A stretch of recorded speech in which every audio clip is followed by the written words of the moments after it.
यहाँ पे एक वेवलेंथ है और एक वेवलेंथ यहाँ पे है।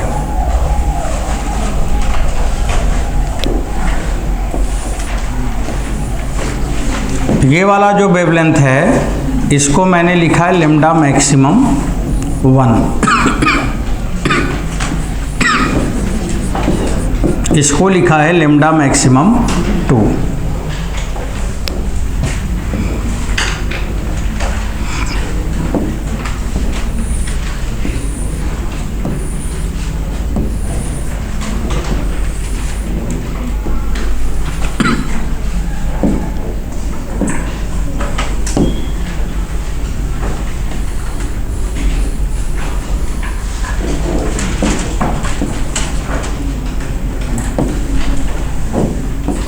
अब बच्चों इधर सुनो, और एक वेवलेंथ और है,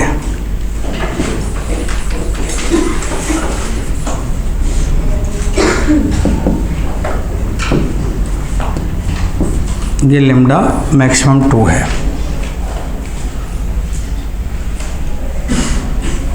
देखो इधर समझो सही से, ये इंटेंसिटी और वेवलेंथ का कर्व है,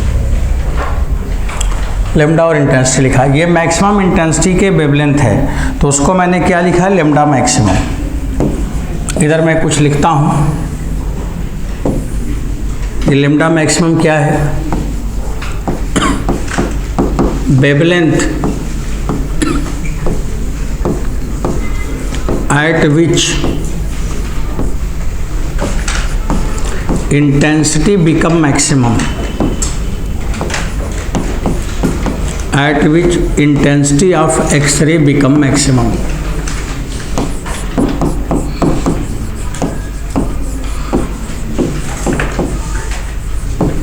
become maximum।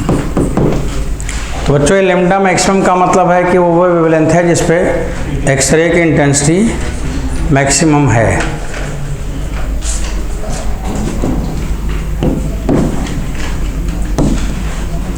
और यहाँ पर भी एक वेवलेंथ है, यहाँ पे भी दिखाई दे रही 2 वेवलेंथ।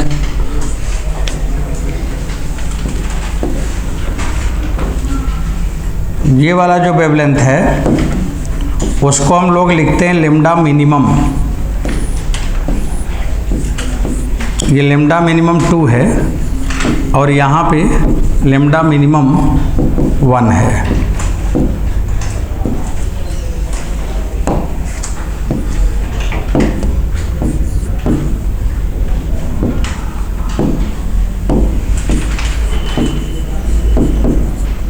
लैम्डा मिनिमम 1 है।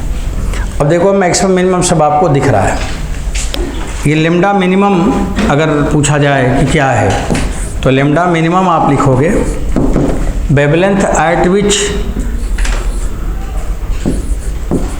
वेवलेंथ ऑफ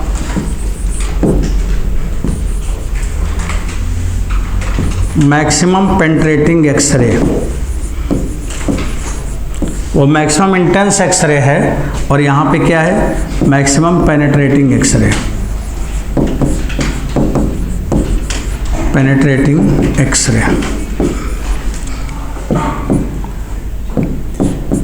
तो देखो लैम्डा मिनिमम और लैम्डा मैक्सिमम 2 है। अभी आप जब लोग वीन्स लॉ पढ़ते थे तो उसमें एक ही वेवलेंथ हमने आज बताया था थोड़ी देर पहले, और यहाँ पे 2 वेवलेंथ बता रहा हूँ। एक है जिस पे इंटेंसिटी एक्सरे की ज़्यादा है और एक वेवलेंथ है जिस पे पेंट्रेटिंग पावर ज़्यादा है, पेंट्रेशन ज़्यादा है। इसमें जो लैम्डा मिनिमम वाला है जिस पे पेनिट्रेटिंग ज़्यादा है, पेंट्रेशन पावर ज़्यादा है, ये वाला बच्चों, ये वाला, इसमें डॉन हंट रूल लगा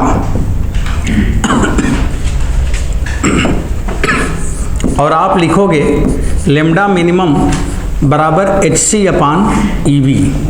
इसका मतलब ये हुआ कि lambda minimum 2 upon lambda minimum 1 divided by V1/V2, ये आया। इसमें लेमडा और वी का मल्टीपल कांस्टेंट होगा। आप इधर लिख सकते हो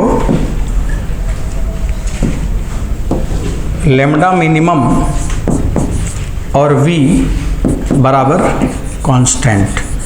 ये जैसे वीन्स लॉ था ना, उसमें लेमडा टी था, तो यहाँ पे लेमडा इंटू वी है। और उसके ऊपर जो है उसको भी जरा देख लो, ये वाला लेमडा मैक्सिमम माने वो वेवलेंथ जहाँ पे इंटेंसिटी मैक्सिमम है, उसका कॉन्सेप्ट क्या है। इसमें बच्चों हमें लिखना है लेमडा मैक्सिमम रूट वी बराबर कांस्टेंट। यहाँ पे क्या है, लेमडा मिनिमम इंटू वी बराबर कांस्टेंट, और वहाँ पे क्या है, lambda maximum into root V constant. वो मैक्सिमम इंटेंसिटी का है और ये मैक्सिमम पेंट्रेशन का है, इसे ध्यान रखेंगे, यही सब आता है। अब आप यहाँ पे लेमडा मैक्सिमम अगर निकालोगे तो ये inversely proportional to root V है, इधर लिख देना चाहिए। Lambda maximum inversely proportional to root V है, और यहाँ पे लिखना है तो लिख सकते हैं lambda minimum inversely proportional to V है। तो यहाँ पे वी है और वहाँ पे रूट वी है।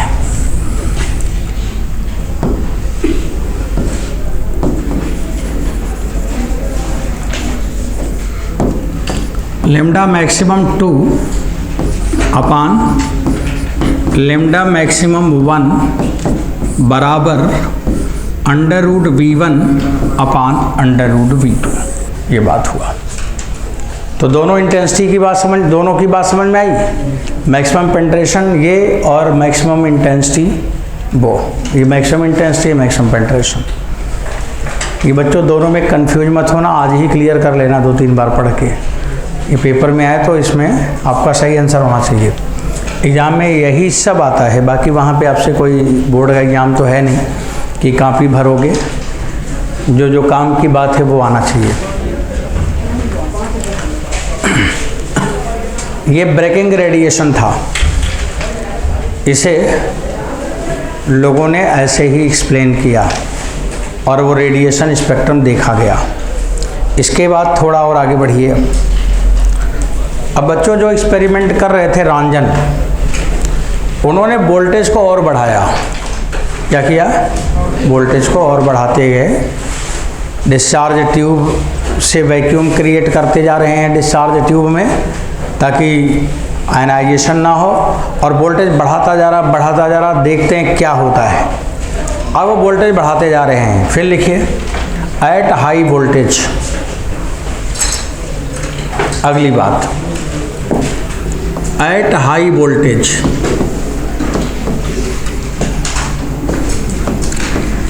बस ऐसे लिखना जैसे मैं लिखूं, एट हाई वोल्टेज बस हो गया। इसके बाद उन्होंने क्या देखा, स्पेक्ट्रम ही तो देखेंगे हम, हमें कुछ दिखता है तब उसको हम समझ के एक्सप्लेन करते हैं इसके अंदर क्या हुआ होगा, क्यों ऐसा स्पेक्ट्रम आया, किस वजह से आया।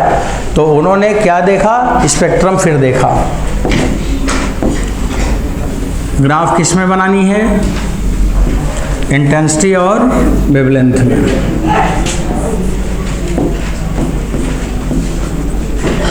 इधर वेवलेंथ, इधर इंटेंसिटी।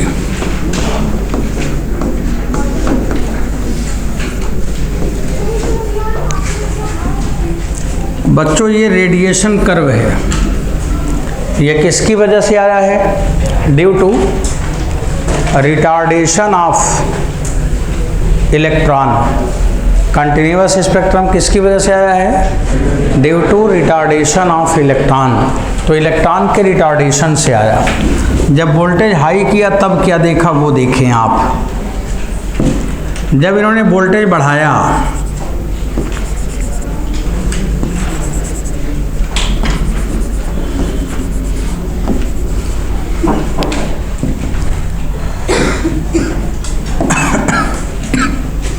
तो बच्चों इसमें ऐसे ही पतली पतली एक्साइटेशन, पतली पतली ये लाइनें थी, स्पेक्ट्रल लाइनें थी। लाइन स्पेक्ट्रम जैसा, ये लाइनें थी।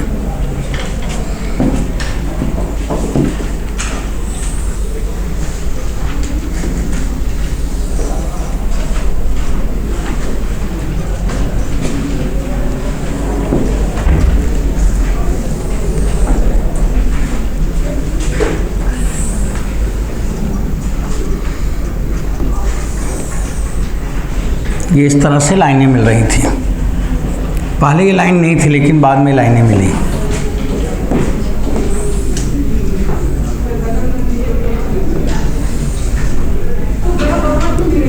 ये पतली पतली तमाम इसमें लाइनें थी।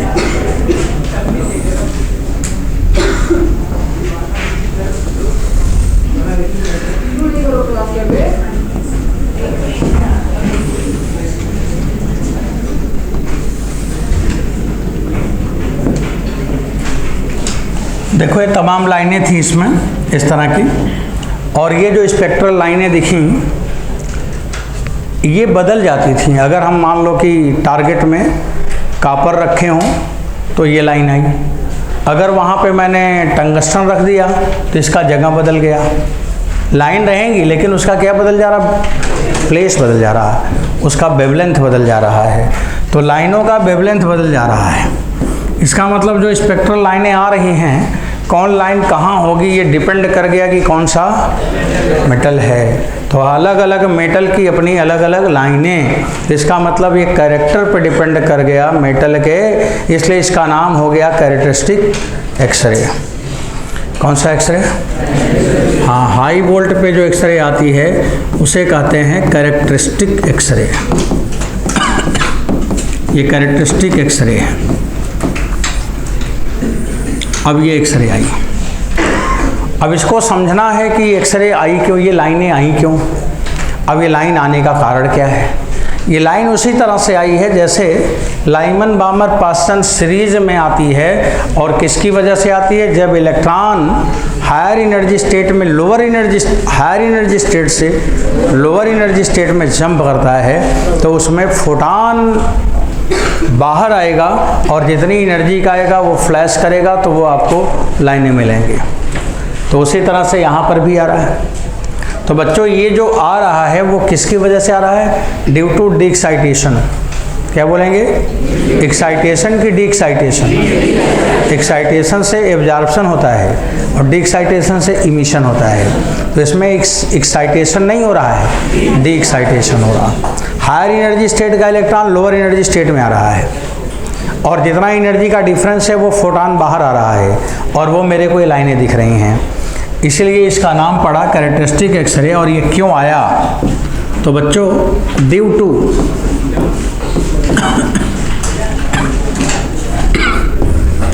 To transition of electron,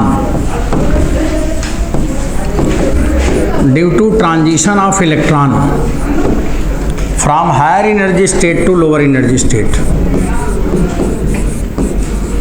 from higher energy state to lower energy state.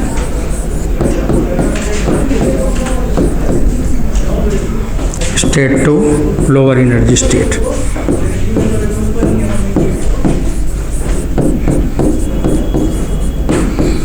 तो एक तो कंटिन्यूअस एक्सरे है और एक कैरेक्टरिस्टिक है।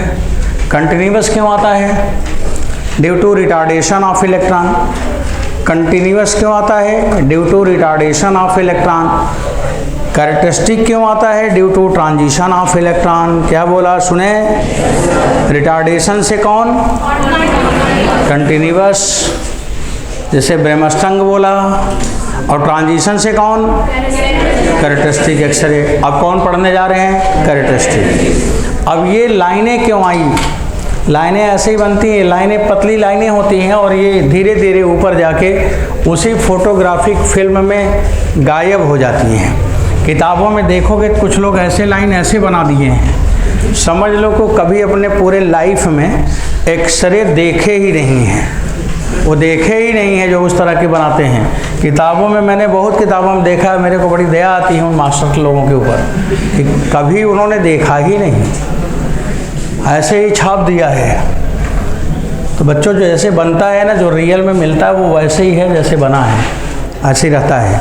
और ये धीरे धीरे हल्के होते होते डिसअपीयर हो जाता है। किसी की ऊंचाई कम होती है, किसी की ऊंचाई ज़्यादा होती है। अब ये आया क्यों, उसको समझने के लिए इधर चलते हैं। बना लिया था फिगर?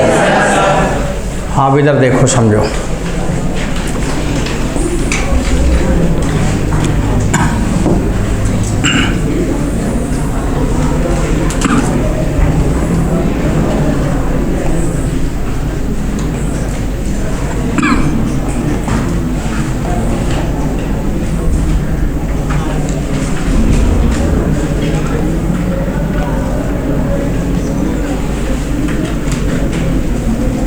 अब देखो आप लोग यहाँ पे, ये प्लस है, जेडी न्यूक्लियस है, यहाँ पे के सेल के इलेक्ट्रॉन हैं, इधर एल सेल वाले इलेक्ट्रॉन होंगे।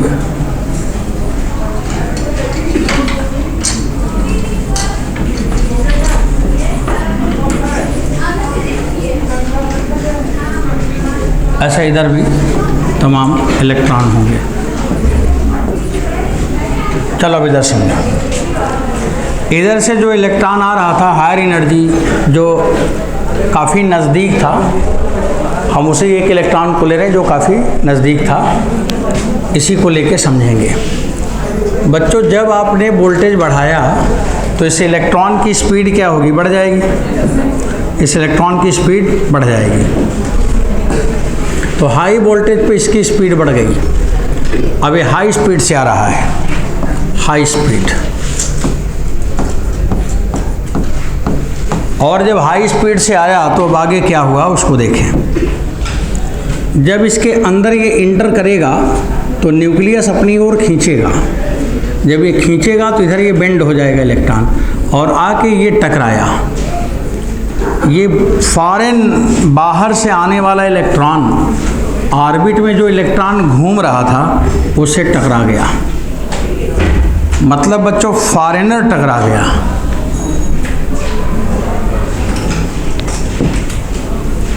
यहाँ पे आके टकरा गया, और इतना तेज टक्कर था कि इस इलेक्ट्रॉन को निकाल के बाहर फेंक दिया।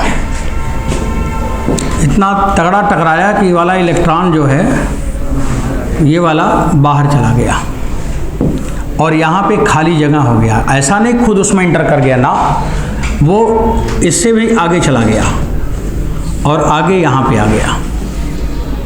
अभी आगे अपना रुके या आगे जाए, डजेंट मैटर। बच्चों, आप लोग, मैंने पहले बोला ना रिकॉर्डिंग क्लास है। आज के बाद मॉडर्न फिजिक्स आपको क्लास में नहीं मिलेगा। Not allowed, not permitted to anyone. अब मैं इसको ऑनलाइन ही पढ़ाऊँगा, इसमें कोई बच्चा नहीं होगा। आप समझे क्या हो? यहाँ पे v स्पीड से आया और इसके बाद ये निकला तो v स्पीड से निकल गया। अब इसमें ये जगह खाली हो गया। क्या हुआ? ये जगह खाली हो गया, ये वैकेंसी क्रिएट हो गया। जब हम लोग एटॉमिक स्पेक्ट्रम पढ़ते हैं तो उसमें से इलेक्ट्रॉन ऑर्बिट से निकलता नहीं है। कोई इलेक्ट्रॉन निकाल के फेंक नहीं दिया जाता। एक्सरे और एटॉमिक स्पेक्ट्रम में यही अंतर है। और एक्सरे स्पेक्ट्रम में क्या होता है, इलेक्ट्रॉन ही निकाल दिया गया और ये इलेक्ट्रॉन इसमें से निकल के बाहर आ गया। अब ये जगह खाली हो गया। अब जगह खाली हो गया और ये हायर एनर्जी स्टेट वाले इलेक्ट्रॉन जो बाहर घूम रहे हैं वो लोअर एनर्जी स्टेट में जाना चाहते हैं। अब जहाँ वैकेंसी है वहीं तो आएंगे। अब ये इसमें जंप कर गया। अगर ये जंप कर गया तो के सेल में एल सेल का इलेक्ट्रॉन जंप किया, तो इसके जंप करने के कारण इसके एनर्जी डिफरेंस के बराबर का ये फोटॉन बाहर आ गया। और जो फोटॉन बाहर आया इसी को हम लोग क्या कहेंगे, एक्सरे बोलेंगे। तो इस तरह से घटना हुआ। इसको हम यहाँ पे भी देख सकते हैं। क्लास में बैठे हैं पढ़ने के लिए और सही से बैठ के पढ़ा करो। मोबाइल फैशन में लेके चल रहे हो, उसको बंद कर दिया करो।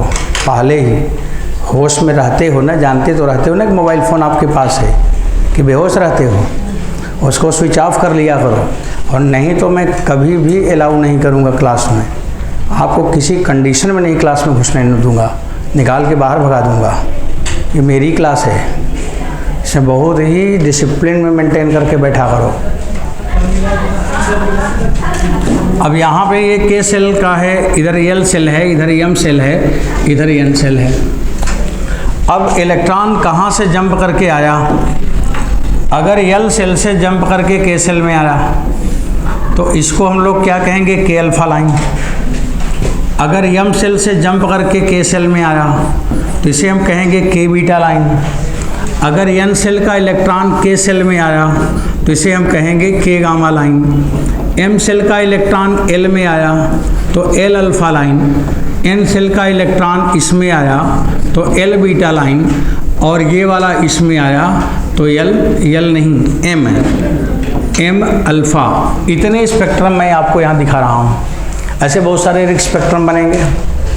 अब ये लाइनें हैं। अब जैसे मैंने लिखा के अल्फा लाइन, तो बच्चों के अल्फा लाइन जरा बताओ कैसे आएगा?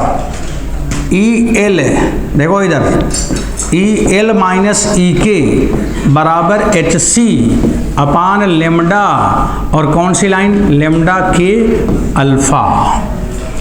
अब एल सेल की एनर्जी दे देगा, के सेल की एनर्जी दे देगा, और यहाँ पे आपको वेवलेंथ पूछेगा तो निकल जाएगा, तो यहाँ से वेवलेंथ आ जाएगा के अल्फा का। अब एक बताओ, देख के तत्काल बताओ, इमीडिएट, के बीटा लाइन। अगर हम के बीटा लाइन की बात करें तो एनर्जी कौन सा लिखोगे? ई एम माइनस ई के बराबर एच सी अपान लेमडा के और बीटा, यह आ जाएगा। ऐसे के गामा भी आ जाएगा। एक और लिखेंगे, के गामा भी लिखेंगे, एक और लिखते, दो भी लिखेंगे, दो। अब आप लोग बोलोगे, मैं लिखूंगा। के बीटा लाइन के बाद आया के गामा लाइन, बोलो। के गामा में ई एन है, हाँ, ई एन माइनस ई के बराबर एच सी अपान लेमडा के और गामा। बच्चों एक बता दो आप लोग, L alpha line, E M, हाँ, E M minus E L बराबर H C lambda L alpha. आपको लेमडा एल अल्फा ऐसे लिखना है, ऐसे नहीं लिखना है, एक ही जैसा नोटेशन सब जगह लगाना है। लेमडा के नीचे सफिक्स एल और उसके भी नीचे अल्फा, ऐसे लिखा जाए। अब बताओ, कोई भी वेवलेंथ निकालने के लिए आपको कोई समस्या है? एनर्जी डिफरेंस क्वेश्चन पेपर में दिया रहेगा। अभी घर जाना तो पहले पेपर में आए हुए क्वेश्चन देखना कि कैसा सवाल दिया है, कैसे ये फार्मूला उसमें होल्ड कराओगे। एटम पढ़े होंगे तो समझ में आएगा, नहीं तो अभी तो समझ आ जाएगा, फिर एटॉमिक स्ट्रक्चर पढ़ाएंगे तब उसमें देखना केमिस्ट्री की जो बातें हैं कि आप सब हवा में पढ़े रहते हो। ये सारा हमें लाइनों के वेवलेंथ आ जाएंगे। समझ आया? आप बताइए सबसे ज़्यादा हाई एनर्जी का कौन सा लाइन है? के अल्फा की, के बीटा की, के गामा? के गामा, क्योंकि इसमें एनर्जी डिफरेंस ज़्यादा है। अब अगर यहाँ पे पूछा जाए कि इसमें देख के बताओ कौन सी लाइन के गामा है, कौन सी लाइन के बीटा है, कौन सी लाइन के अल्फा, ये कौन सी लाइन है? गामा, ये वाला बीटा, ये वाला अल्फा, ये वाला बीटा, ये वाला अल्फा, ये वाला एम अल्फा। मैंने ये 6 स्पेक्ट्रम दिखाया है, जितना मैंने दिखाया वही उतना बनाया है। तो कौन मोस्ट एनर्जेटिक है, कौन पहले है, वो आपको दिख गया। तो बच्चों आज आप यहाँ पे रोक लो। अब इसको इसके बेसिस पर आपको एक सवाल, पहले एक सवाल दे देंगे तब रोकेंगे, नहीं तो ख़राब हो जाएगा। ये एक क्वेश्चन लिख के तब रुकेंगे, तब इसमें मोजले ला पढ़ेंगे। मोजले ला, मैटर वेव, तब सेमीकंडक्टर आ जाएगा। 2 पॉइंट छोटे छोटे और है, मोजले ला पढ़ेंगे इसके आगे तुरंत।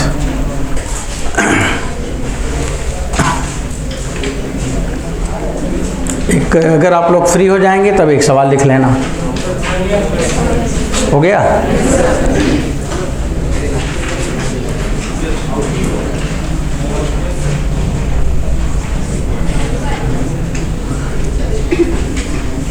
उधर वाला क्या?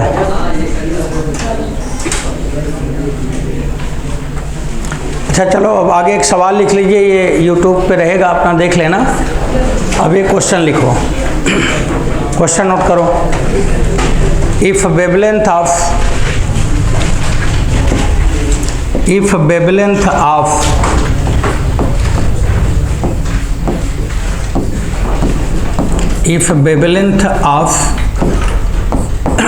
K alpha line and L alpha line be the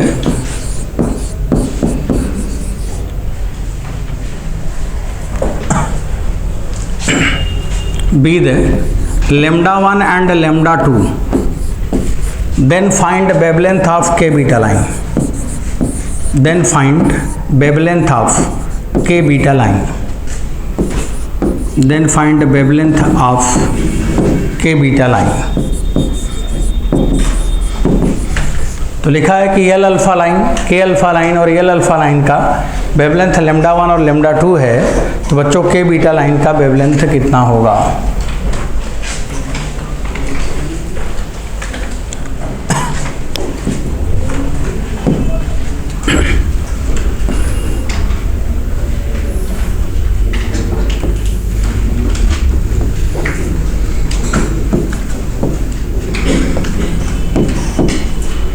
थोड़ा अंडरस्टैंडिंग के लिए आप इसको देख ही लो, सुन लो पहले। इसमें K अल्फा लाइन माने ये वाली लाइन है, ये K अल्फा है। और L अल्फा लाइन माने ये वाली है।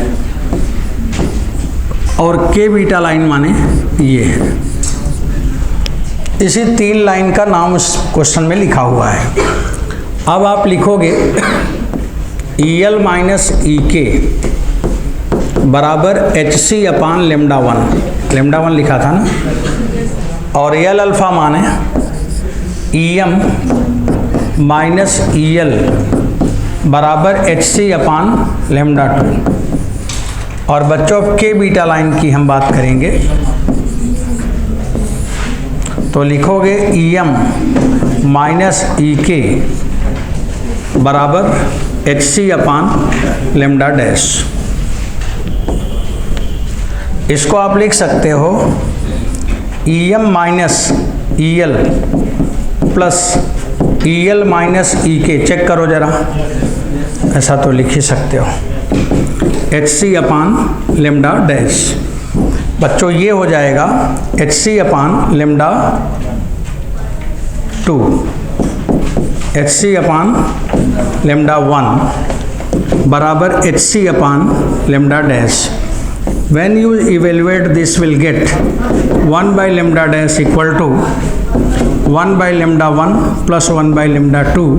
तो lambda dash का मान आया lambda 1 lambda 2 अपान lambda 1 plus lambda 2। आंसर हो गया। समझ आया? अब इसके बाद जब अगला पॉइंट आएगा तो लिख लो मोज़ले लॉ। अगले क्लास पे शुरू होगा, मोज़ले लॉ पढ़ेंगे और इसके बाद मैटर वेव पढ़ेंगे। कुल 30 मिनट का लेक्चर है। इसके बाद इलेक्ट्रॉनिक शुरू होगा। ठीक,